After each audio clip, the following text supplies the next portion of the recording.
Jim and Josh play tennis every Saturday morning. They are big-time rivals and matches tend to get very competitive. One of them is definitely going to lose though. Take a look at the picture.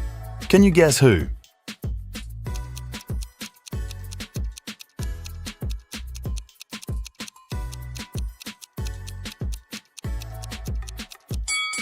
It's Jim. He probably didn't notice, but he has an electric racket. It's going to be really hard to play tennis like that. Ellis needed a doctor's appointment, so he went to the hospital for a checkup. When he arrived, there were 3 doctors available, but looking at them, he got very suspicious. One of them didn't look like a real doctor. Take a look at the image. Can you figure out who is the fake?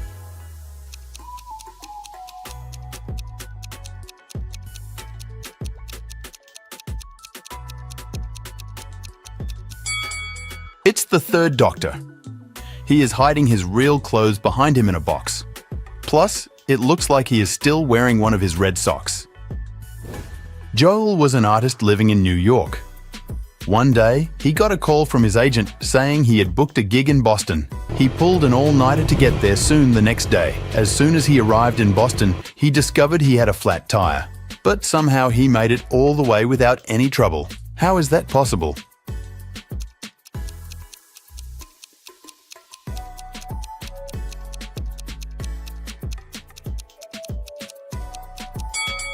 That's easy. The punctured tire was his spare one. Mary found the record of someone who was 25 years old in 2000 but was 20 years old in 2005. How is that even possible?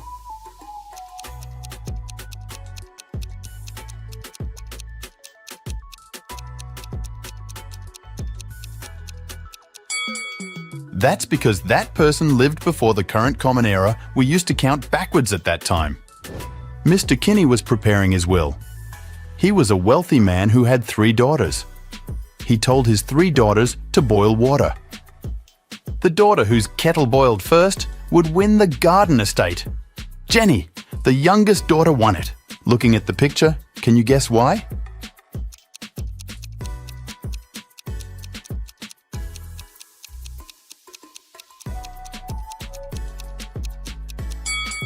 The other daughters kept checking by lifting the lid, while Jenny kept hers closed, making it boil faster.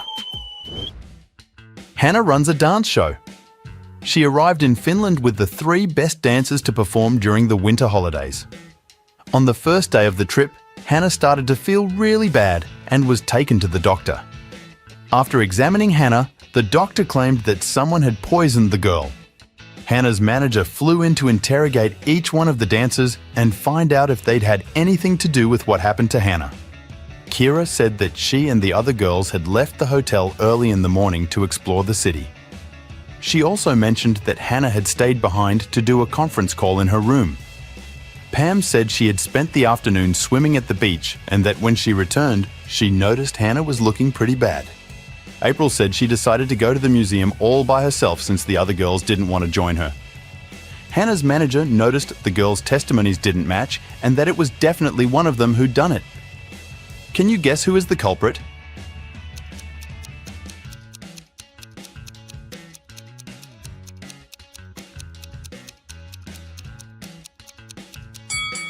It was Pam.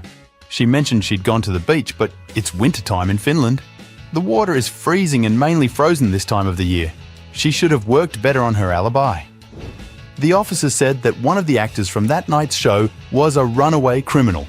There were 4 actors playing Joker, but one of them was a fake. Take a look at their bags. Can you figure out who the criminal is?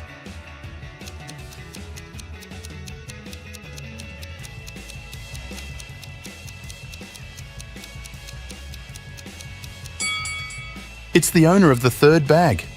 Vampires never carry around garlic, you know that. He must be the runaway. Felicity was 10 weeks pregnant when she decided to try a new doctor in town. The doctor did an ultrasound of her belly and gladly said, "Ah, it's a boy." Felicity looked confused and said, "No, I'm pretty sure I'm having twins." The doctor was the one that looked confused after Felicity's answer. Take a look at both women. Can you tell who is right?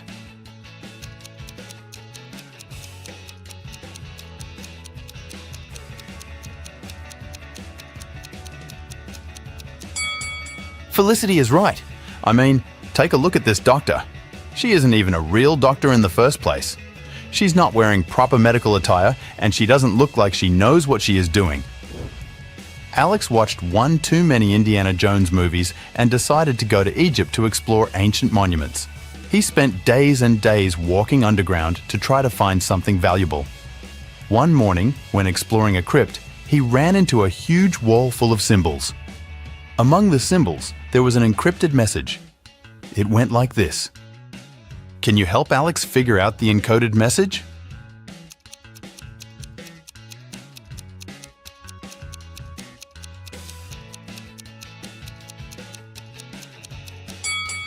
This is not an easy one, but here's how it works. Sun has 3 letters, Moon has 4 letters, and Waves has 5 letters. So the encrypted message is the number sequence, 6, 8, 10. Way to go, you! Dr. O'Brien invented a time machine and traveled all the way back to prehistoric times. Take a look at this picture and see if you can spot Dr. O'Brien amongst the other prehistoric people carrying out their activities.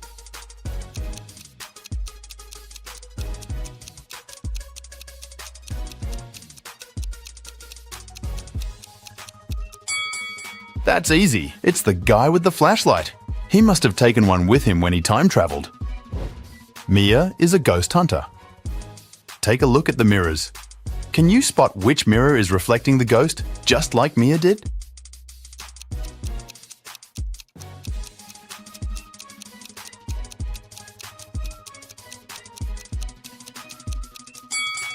Let's see. Every reflection looks like Mia. But hey, take a look at the third mirror. Mia is wearing her smartwatch, but her reflection in the mirror isn't. This must be the ghost pretending to be her. Way to go, Mia, for busting yet another ghost. Betty and her younger sister were kidnapped by a town villain. They woke up in a dark basement filled with many corridors. Suddenly, from each of the 3 directions standing before them, a man appears. Each of them said they were kidnapped too, and they knew the way out. But your suspicion tells you only one of them is telling the truth, while the other 2 are probably working for the villain and will take you back as hostage. If you had to help them to choose one of these men, which one would it be?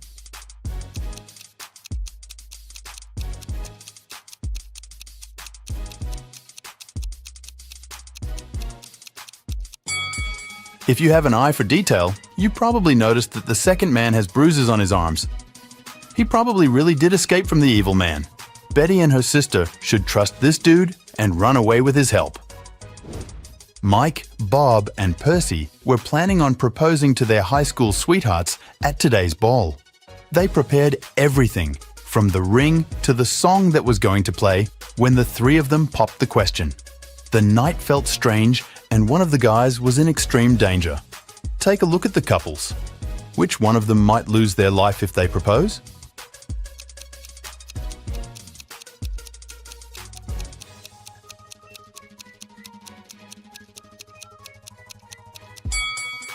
It's Bob. Look at his partner's reflection on that mirror across the room. She is actually a witch disguised as Bob's girlfriend. He's in grave danger. A wet mystery. Mother and father living in the north of Canada went shopping, leaving their teenage son home. He said he wanted to mount his new TV on the wall. They were halfway to the mall when Mother remembered she'd left the iron plugged in. They returned and found the house freezing cold. Mother turned on central heating again, and they left for good. When they came back after a while, there was water dripping from the ceiling on the first floor, and on the second, their son was lying unconscious in a pool of water on the floor, and the TV was hanging on the wall askew. Can you guess what happened?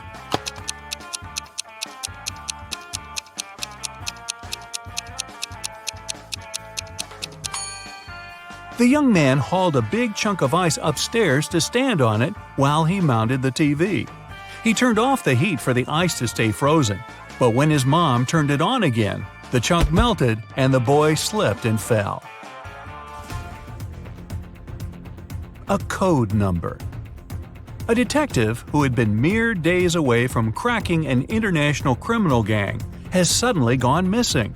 But he was smart enough to try and help the investigators in their search by leaving one clue, more specifically, a special code: 710-57735-34-5508-517718.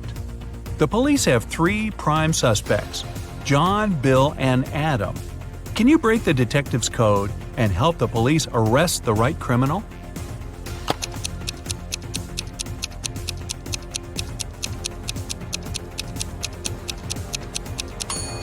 The numbers in the detective's code represent letters. If you read the message upside down, you'll notice that it says, "Bill is boss. He sells oil."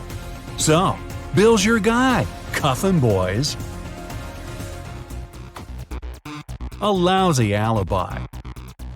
A man had been strolling through the park when someone suddenly hit him on the back of the head.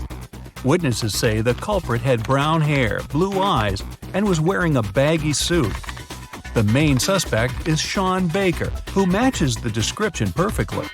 The police interrogate Sean, who gives his account of what happened. "I was just hanging out in the park, and I saw this man walking along the pathway. Then some other guy suddenly sprang out of the shrubs right in front of him and hit him. I ran home as fast as I could." The police ask him to give a description of the attacker.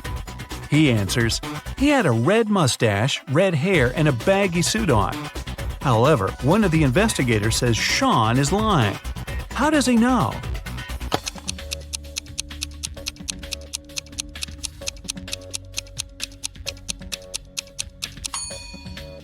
Sean claims that the attacker came up in front of the man, but that's complete nonsense.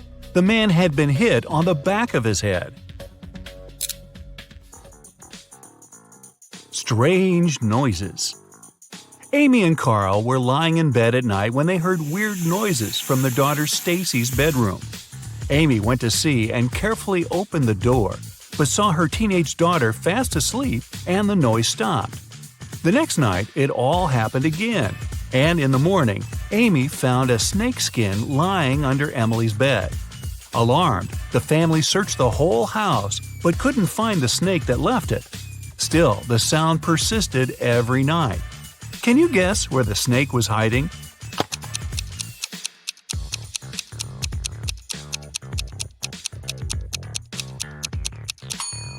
It was in the walls. At night, when it was quiet, the snake would crawl out in the open, but when everyone woke up again, it hid inside the pipes and between the boards. A careless granddaughter. Sally went to the drugstore to get some meds for her grandma. The pharmacist looked at the prescription and handed her 4 identical pills, 2 for pressure and another 2 for her legs. He warned Sally that Grandma should take 1 of each kind a few hours before bedtime. The girl nodded and dropped the pills into her bag. As she got home, Sally realized what she did wrong. There were 4 completely identical pills in her bag, all mixed up. But when it was time for Grandma to take the pills, Sally figured a way out. What did she do?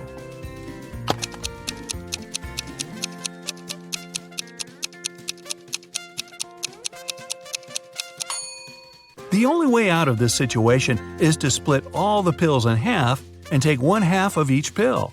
This way, Grandma will definitely get the right meds. The chicken matter. Sally's grandma, yep, that same one, got 3 hens that gave her 3 eggs in 3 days. When Sally found this out, she decided selling eggs could be a good business. So she got her grandma 12 more hens of the same kind. Sally can't wait to get her profit, who wouldn't be? But she's not that great at math. Can you help her figure out how many eggs Grandma will get in the next 15 days?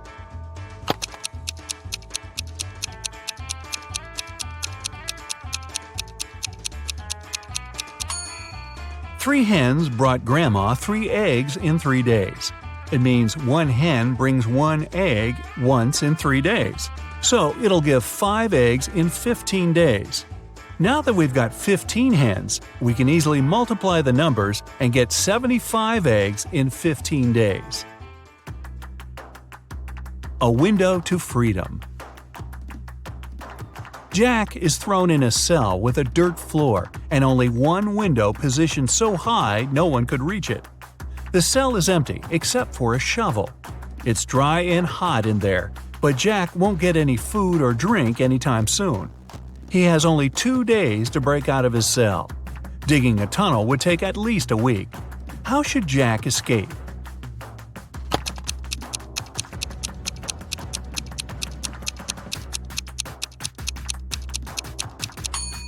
He should use the shovel to make a pile of dirt under the window, climb on it, and escape from the cell. Seriously, who secures prisoners this way? Back to school. On the first day of the school year, a geography teacher vanished. The police had as many as 4 suspects. They were the gardener, the math teacher, the coach, and the school principal. The sticking point was that they all had alibis. The gardener was cutting bushes. The math teacher was holding a mid-year test. The coach was playing basketball. The principal was in the office with parents of one of the students. Despite this, the culprit was arrested immediately. Can you guess how the police solved the mystery?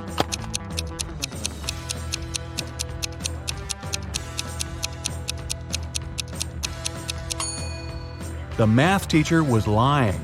According to his words, he was holding a mid-year test, but the geography teacher disappeared on the first day of the school year.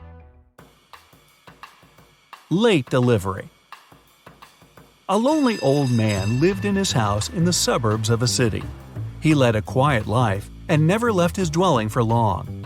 It was a midsummer Friday when the mail carrier walked by and called out for the man. There was no answer coming from inside the house. The carrier looked into the window and, oh no! He saw the house was a total mess, and the owner was nowhere to be seen.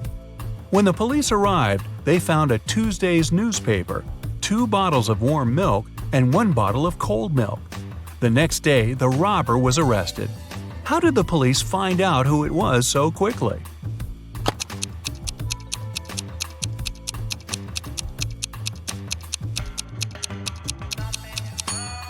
It was obviously the mail carrier. He knew that no one in that house would read a newspaper on Wednesday or Thursday. That's why he only came on Friday. There's chemistry between them. A famous chemist went missing. There was no evidence found except for a piece of paper with the names of chemical substances on it. On the day he disappeared, the chemist had only 3 visitors: his wife, Mary, his nephew, Nicholas, and his friend, Jonathan. The police looked at the note and arrested the culprit right away. Who was it, and how did they find it out?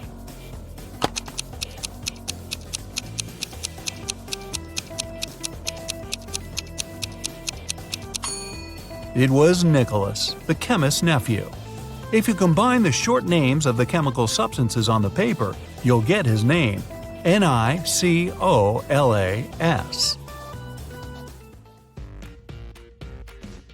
An untouchable car. A man was found unconscious in his own car.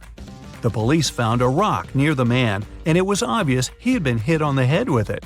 But the car windows were intact, and the door was locked. How could someone throw a rock into the car without damaging it?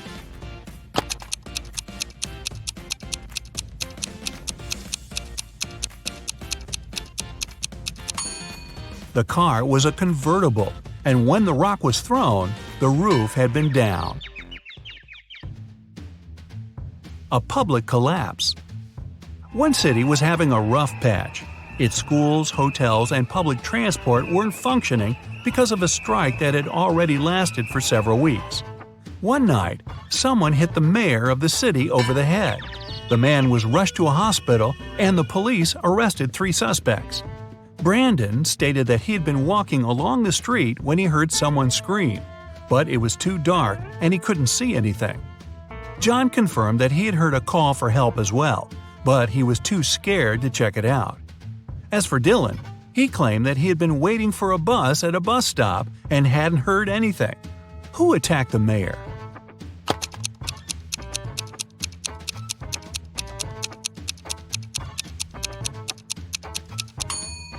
It was Dylan. He couldn't be waiting for a bus since they hadn't been running for several weeks because of the strike. You suddenly wake up trapped in a dark room. Your only source of light is a candle. There are 2 doors in front of you. Behind one of them, there's a tunnel that will lead you outside to freedom. Behind the other, just a cold brick wall. You have a key that will open only one of the doors, and you can try it just once. So, how do you know which door to try?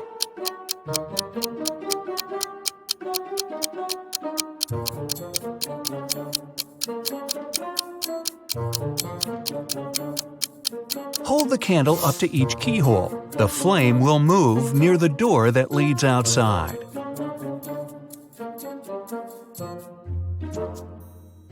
You escape to freedom, but you need to send some important documents to your friend Beth.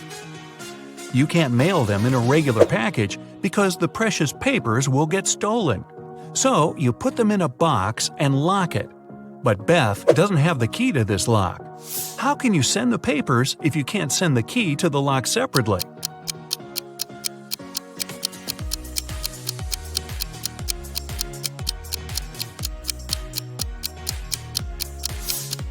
First, send the locked box to Beth.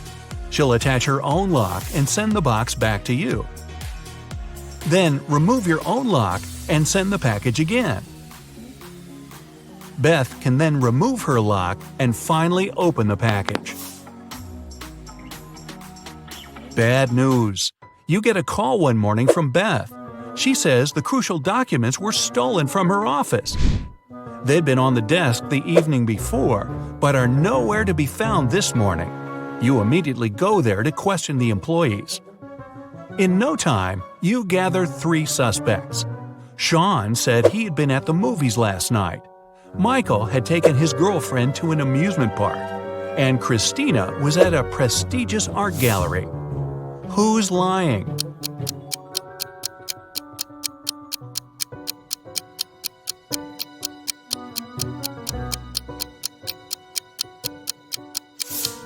Sean. His movie ticket isn't torn. Having been caught red-handed, Sean makes a break for it. He hops in his car and drives away. Law enforcement are on the lookout. Sean sees a police car right ahead of him and starts driving toward it. Why would he do that?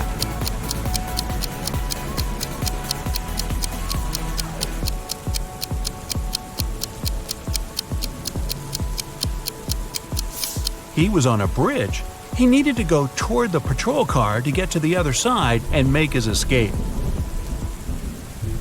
No such luck for poor Sean. He gets caught and locked up. But he starts hearing rumors of an inmate planning to break out. The guards have 2 suspects. First, a quiet bookworm who spends most of his days with his nose buried in sci-fi novels. The second, a big burly tattooed guy who's always working out. Who should Sean become friends with if he wants to get out of here?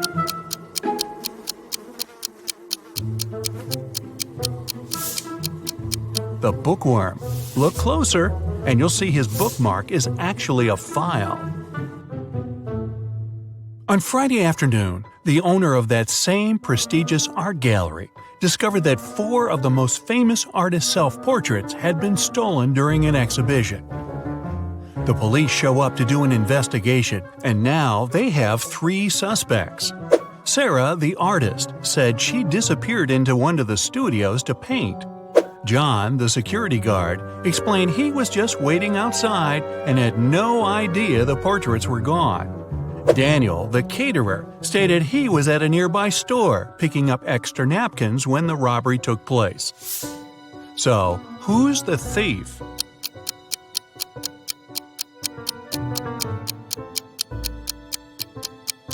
It's the security guard. He couldn't have known the stolen paintings were portraits if he was standing outside. As fate would have it, there was another incident that night. Michael, who never really liked what passed for art in modern times, rushed into the gallery and caused millions of dollars worth of damage to several paintings. Yet the gallery's owner thanked him for his actions. How come?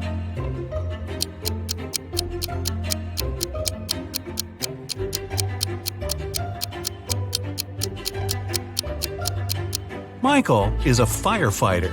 The water from his hose damaged several masterpieces, but he still managed to extinguish the fire and save many more works. They awarded Michael a big check in gratitude. He heads home just in time to get his 5 kids all packed up for a camping trip that weekend. Mike and his wife are really looking forward to having the weekend for themselves to relax. But when they woke up on Saturday, they discovered the check was missing from their safe. Once the officers showed up, they interviewed the 3 people who were in the house that morning. The chef said he was in the kitchen getting school lunches packed. The cleaner said he finished cleaning quickly that day and left early. The butler had just gotten back after taking the kids to camp 3 hours away. Who's lying?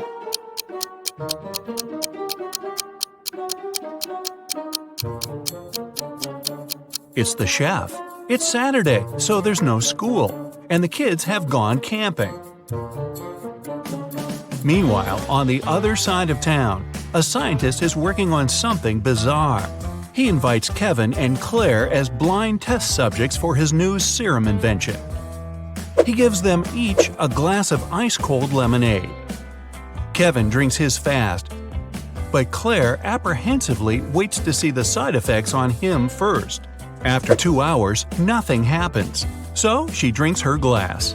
2 minutes later, her skin turns green. If both the drinks had the serum, why was only Claire affected?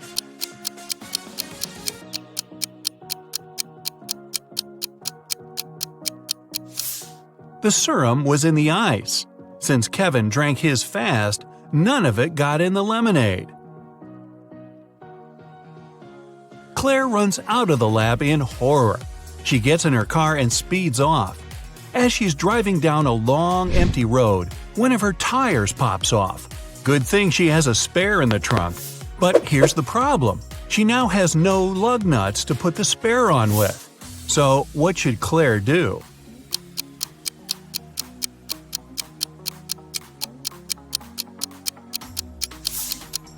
Unscrew one lug nut from each of the other 3 wheels and use them to attach the spare tire. It'll be enough to get to the nearest garage safely. As Claire is putting on her spare tire, the scientist catches up to her. He hands her 4 pills and tells her it's a complex cure to the green face serum. 2 of the pills are an antidote, and the other 2 are a catalyst that activates it. Claire must take 1 of each type together. If she takes 2 of the same, her face will stay green forever. Just as the scientist is handing her the pills, he trips and they get all mixed up. They look identical. What should Claire do?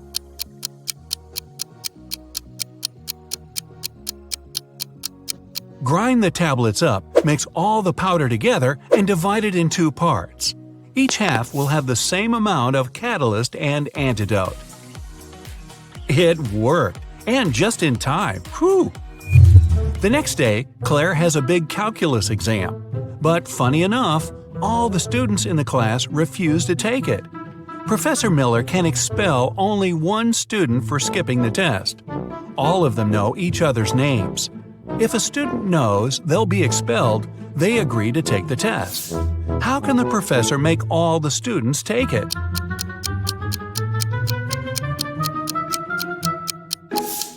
She should tell them she'll expel the student whose name comes first alphabetically. Then this person won't skip the test. The next person on the list won't skip either, and so on until the end of the list. The next day, class isn't any easier. Professor Miller grabs her cup of coffee, takes a sip, goes to set it down, and what's this? It's stuck to her hand. Somebody put glue on the cup, and she's got 3 suspects. Look carefully to find out which student is playing tricks on the professor.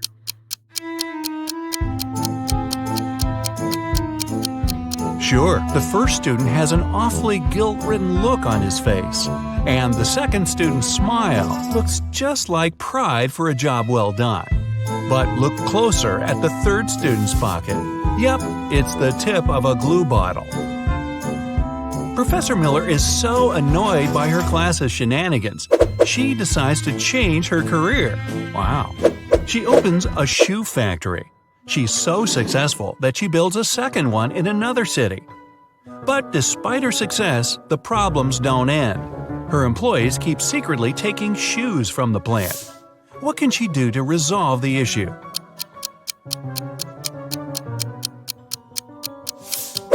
Have one of her factories start making only left shoes and the other only right ones. One of those shoe swipers is driving a semi-truck full of shoes to sell for a profit. He comes to a tunnel and there's a major problem. His truck is just an inch too tall. But he can still drive through the tunnel. How?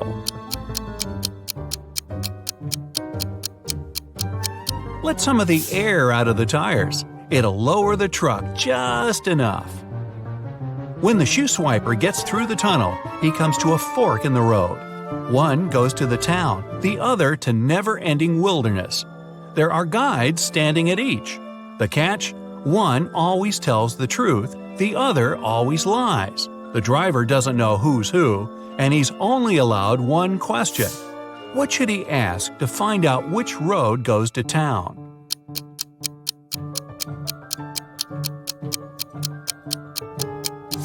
Ask either one of the guides which road the other would say is the right way. Then he must choose the opposite. The truth teller knows the other will lie, so they'll point the driver toward the road to nowhere.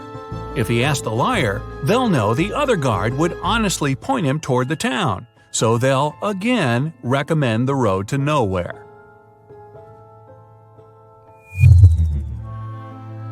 The shoe thief takes the road to town, but he has another puzzle to answer before he's allowed to enter. The guard at the gate asks him one simple question. What's the logic in the order of the following words? Fun, blue, bee, more, and dive.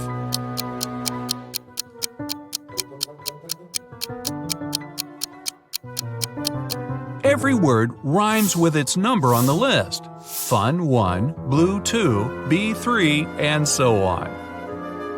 The shoe swiper finally settles down in this new town. Too bad for him, he can only use a payphone to make calls. One day, the phone breaks. He informs the phone company, but they do nothing. He tries again the next day. Same result. The third time, he finally gets them to come out and fix the phone. So, what did he say?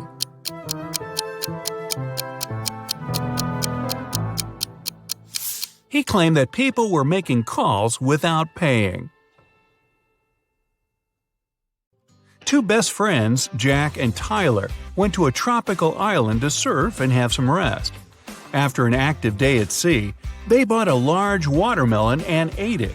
In an hour or so, Tyler felt unwell and lost consciousness. Luckily, he was taken to a hospital in time. The doctors there managed to save his life.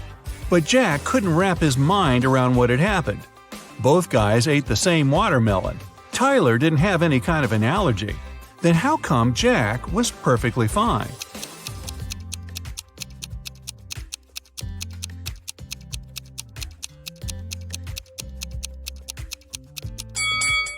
Jack didn't eat watermelon seeds, and Tyler did.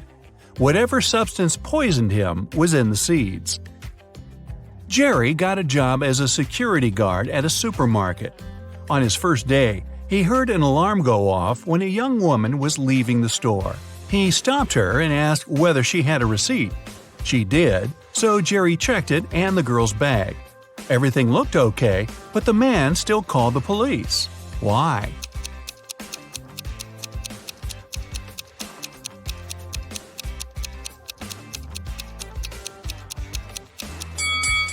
The date on the receipt was wrong. The girl had bought all the products the day before and then came back the next day to steal the same stuff. A wealthy businessman was poisoned at a restaurant. When the police arrived, they questioned all other visitors who were there at that time. Albert said he'd been talking on the phone with his brother. Judy told the police she had been waiting in a bathroom line. Diana said she had been writing a report for her boss. and Philip said he had been putting on his clothes, ready to leave. Who's the culprit?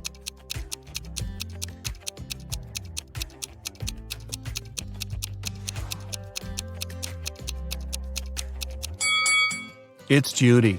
Besides her, there were only 3 other visitors in the restaurant, and all of them were busy. There couldn't be any bathroom line. Catherine was a maid at the Smith's house. One day she called the police and asked them to come as soon as possible. When they arrived, the woman told the officers the house owners were away on vacation. She was the only one to look after the house. In the morning, she went grocery shopping. On her way back, a man in a mask ran up to her and made her open the door and let him in. He tied Catherine to a chair, took all the valuables he could find, and sneaked out of the house. The woman started to shout for help. After some time, a passerby heard her shouting, entered the house, and untied her. Then he went away without leaving his name or phone number. After the detective heard this story, he arrested Catherine. Why?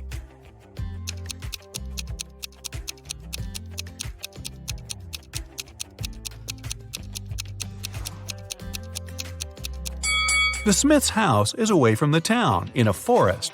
There aren't likely to be any passers-by in that area. Plus, the fence is high and thick. Even if Catherine had been shouting, no one would have heard her. Janice rented an apartment with 3 other girls. Once, her mom came to visit her. She gave her daughter some money. Janice put the bills under a book lying on her desk and went to see her mom off. When she returned, there was no money in the room. The girl questioned her neighbors. Natalie answered she had just returned from her morning run.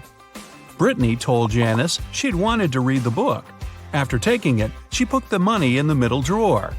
Kayla said she had entered the room just once to look for her scarf. Who took the money?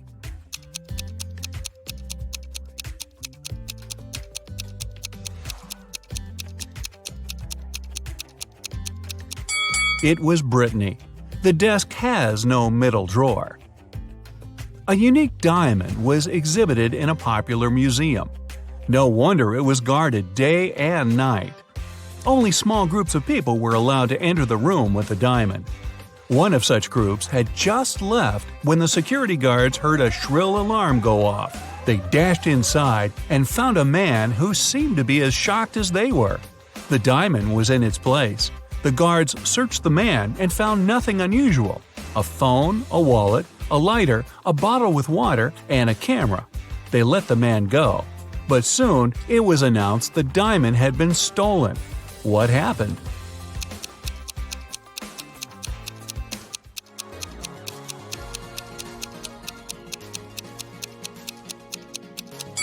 The man replaced the real thing with a fake gem. After that, he hid the famous diamond in his bottle with water. 2 girls, Tina and Betty, got lost in the forest. After some time, each of them found a clearing with lots of berries growing there. By that moment, the girls had been starving. They decided to snack on the berries. But for one of them, it's going to be a grave mistake. Which girl is that?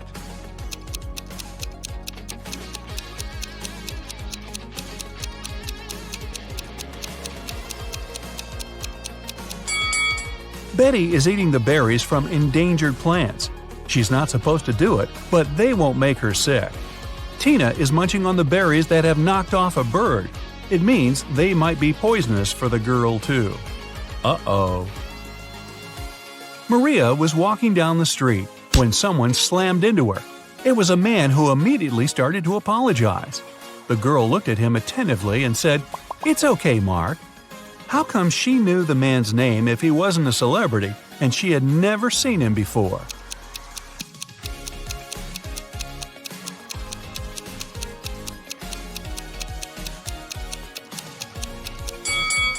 Maria knew the man's name because he was her friend's twin brother. Eric needs to get some documents from his colleague's safe. If he doesn't, he'll get fired the next day. But it turns out to be a tricky task. The safe has a password, and Eric has no idea how to crack it. It's a combination of letters OTTFFSS, with the last 3 letters missing. What are they?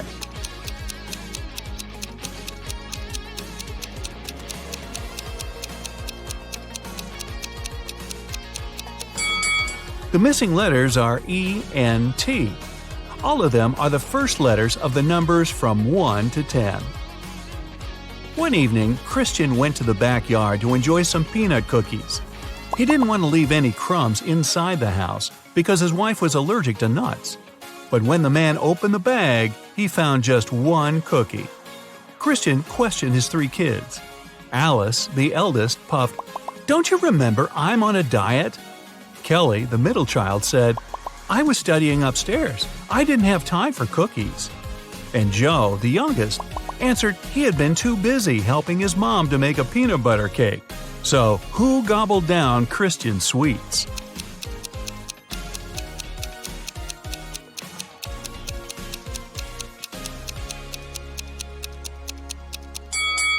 It was Joe. Christian's wife is allergic to nuts. It would be too risky to make a cake with peanut butter. A rich man's house was burgled. Strangely, the thieves didn't take anything except for 1 painting. When the police arrived, the confused house owner told them he had bought the canvas at auction. It didn't cost much. He had no idea why the criminals had chosen to steal it. Pretty soon, the police detectives figure out what was so special about the painting. Can you?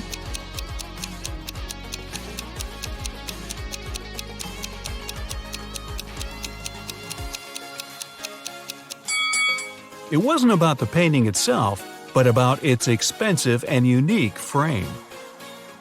Mr. Johnson disliked modern art.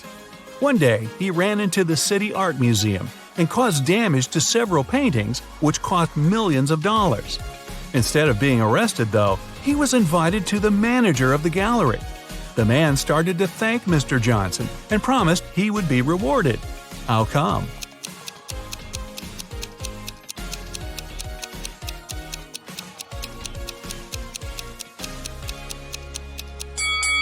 Mr. Johnson was a firefighter. The water he used to put out the flames damaged several masterpieces, but he still managed to extinguish the fire, saving many more precious exhibits. Richard had a collection of beautiful paintings. One day, while he was away, his favorite one got stolen. The police suspected one of Richard's neighbors. Nicole said she had been out of town. She returned home just an hour ago and was so tired after a long drive that she immediately went to bed. Dennis said he had been getting ready to paint his house, but since it didn't seem the rain would stop anytime soon, he went to the movies instead. Julie answered her sister had been feeling unwell. That's why Julie was busy looking after her little nephew. Who was lying?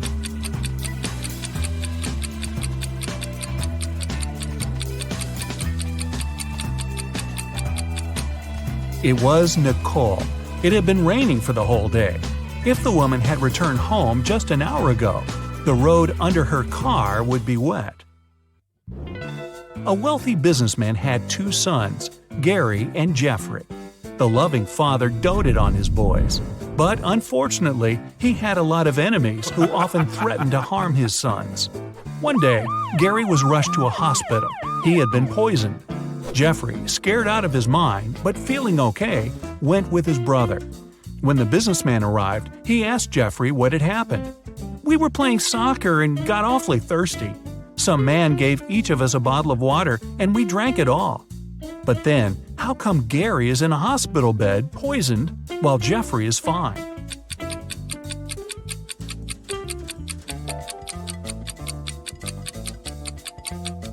The water the boys drank was okay.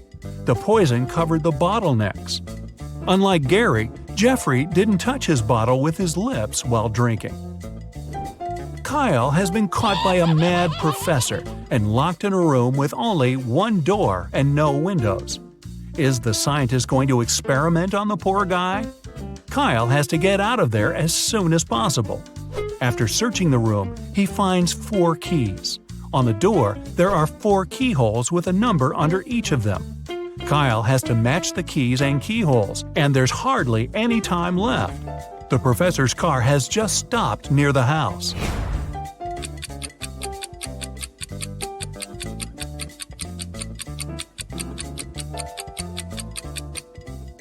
The digits on the door match the number of the angles the geometric shapes on the keys have. 3 people were stopped at the security check of an international airport. They were suspected of smuggling different stuff out of the country. The first man was heading for a beach resort. In his suitcase, there were a lot of things needed at the seaside: an umbrella, a pair of sunglasses, sunscreen, and a beach towel. The second man had a cage with 3 colorful birds and a pet carrier with a family of hamsters. He had all the necessary papers. The third man was traveling for business. In his bag, he had a suit, some documents, a toothbrush and toothpaste, and a bottle of expensive shampoo. Who's the smuggler?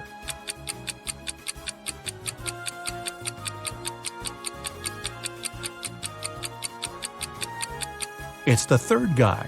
He's bald. Why would he need shampoo? Young fashion designer Robert was preparing for his first show.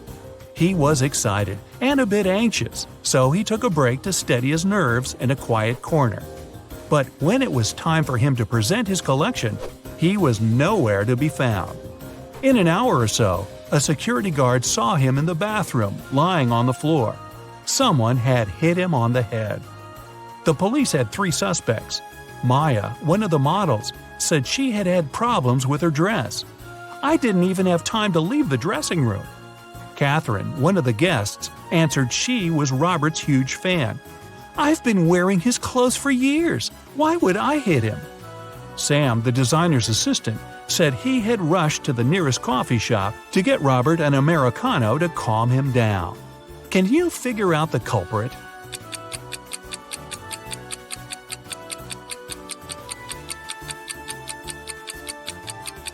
It was Catherine. That day, it was Robert's first show. Then how could she be wearing his clothes for years? Ethan and his girlfriend Anne went to explore a cave and got lost. After some time, they came across 2 people, a man and a woman. The man, bearded and rough-looking, had a shovel in his hands. "I've been stuck here for a week. I know how to get to the surface, but I need your help. Come with me." The young woman exclaimed, "Don't trust him. He's a criminal. Follow me. I've been here longer than him. I know where the exit is." Who should the guys believe?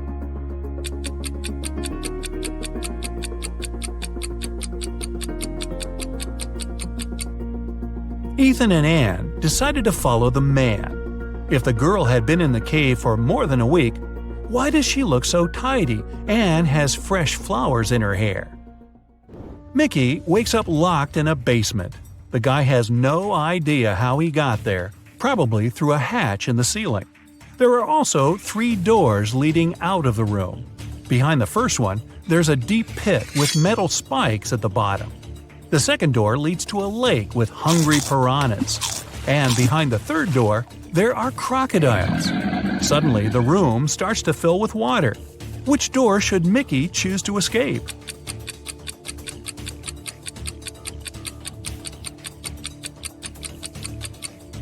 He should pick the first door. Once the pit is filled with water, the guy will be able to swim over the spikes. Adam's car has gotten broken right in the middle of a deserted forest road. But the worst thing? It's winter, snowdrifts are huge, and the wind is freezing cold. Adam has to get to the nearest town, and fast. But if he follows the first path, he'll have to deal with hungry wolves. The second goes through the area inhabited by bears. And if he takes the second road, he'll have to cross a river covered with thin ice. Which is the safest way?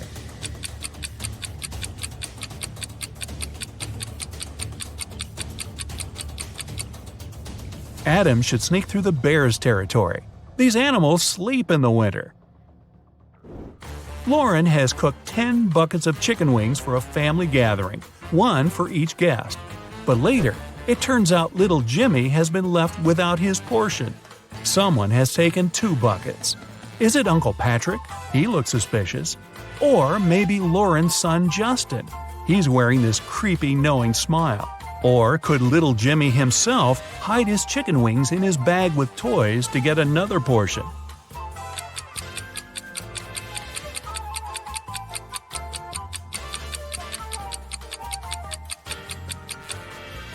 Look at the dog. It wouldn't leave Uncle Patrick's side. It can smell the meat the man has hidden. Look at these two girls and their fridges. One of them has never had enough money until recently, when she won the lottery. Which girl is that?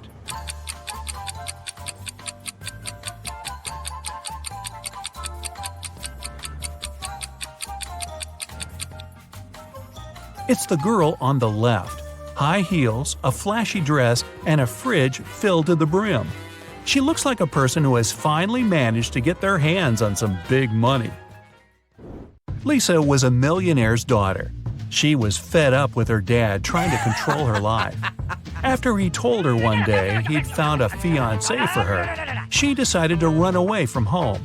She took enough money and the most discreet car she could find in the garage and left. The girl knew her father would send his people to bring her back. That's why she never stayed in one hotel for more than one night. One day, she found herself in a small town. It was getting dark, and she had no choice but to stop at the first hotel she saw. The receptionist said her room number was 710 and offered to show her where it was. Lisa immediately grabbed her bag, ran out of the hotel, jumped in the car, and sped away. Why?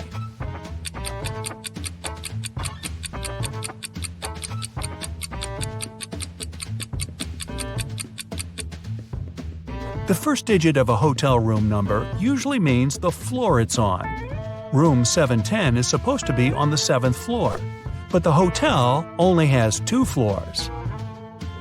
A little girl walks through the park and spots a hungry cat. She decides to share her sandwich with the poor animal.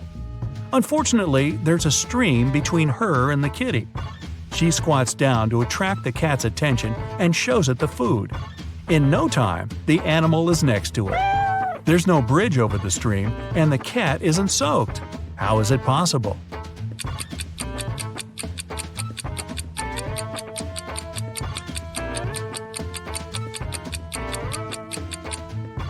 It's winter, and the stream's frozen.